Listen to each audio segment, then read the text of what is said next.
Budenholzer looks and sounds shell-shocked, Richard Jefferson, and you understand why. You're the 1 seed. You got a 16-point lead heading into the fourth quarter. You get outscored 42-24 in the final 12 minutes and then in overtime. I'll just start with how do you make sense, Richard, of just this singular fourth quarter and overtime? What happened? I have yet to see a team panic the way the Milwaukee Bucks did. Like, you're talking about the multiple timeouts. We're talking about Giannis throwing the ball so fast at Chris Middleton because he doesn't want to get fouled. And I get it. I have no problem with him trying to get the ball to the better free throw shooter. That is good basketball. But it's the manner in which you do it. Everything was so rushed. The no timeout at the end of the quarter. Then their whole possession, it just felt like they were never comfortable. I'll even speak on Drew Holiday, who was just really struggling against Jimmy. I believe he took a few ill-advised shots on the offensive end trying to answer Jimmy. And so it was just their offense just struggled to have a consistent flow.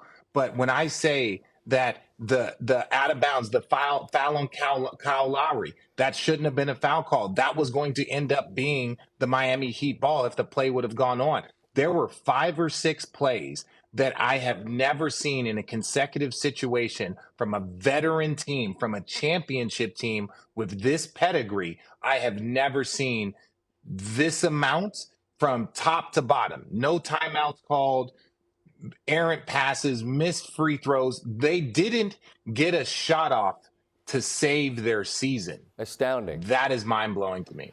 And look, whether it's, I love to laugh about NBA Twitter. It's not the most reasonable group of people.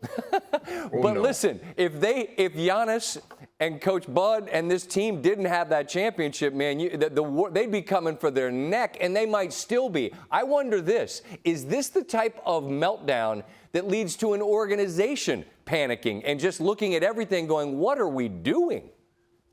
And they were the 1 seed, Richard. They were the 1 seed. Let me be clear here. And they've been the 1 seed multiple times over the past 6 years. I think last year they looked at it as like, if we had Chris Middleton, they believed that they were going to be a championship. Everyone believed this.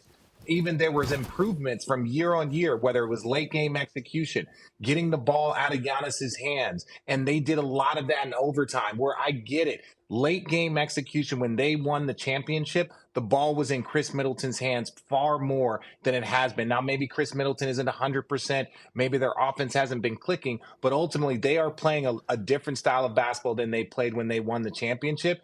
And you got to give credit to the Miami Heat. The Miami Heat were so impressive with everything that they did. Jimmy Butler, Kevin Love, that entire, Caleb Martin, they were so impressive. Losing Tyler Hero, this is the biggest upset in the history of the game of basketball. To lose Tyler Hero, to be shorthanded. I understand that Giannis did not play for 2.5 games, but they did have enough there. So to beat them twice with Giannis and do 32-16 in the fourth quarter, 41-25 in the fourth quarter on the road in overtime, this is the biggest upset that I think I've ever seen. My producer's telling me we got to wrap, and I'm saying no, we don't, because I haven't asked you about Jimmy Butler. And there's a reverence. My guy Russillo was talking on his podcast about watching Chuck and the fellas on Inside, about the reverence that guys like you who've done it have for the appreciation for his ability to raise his level in the postseason. Richard, how do you define who he is in these most important games? He's just special. He just has a gear. I always will go back because people don't understand the level of exhaustion that you have to exert yourself to win a championship, to do some of the things that the LeBron James, the Kobe Bryant do. When I saw Jimmy Butler laid over top of the scorer's table in the bubble, you could see a man that was giving every single ounce, and Jimmy has that ability.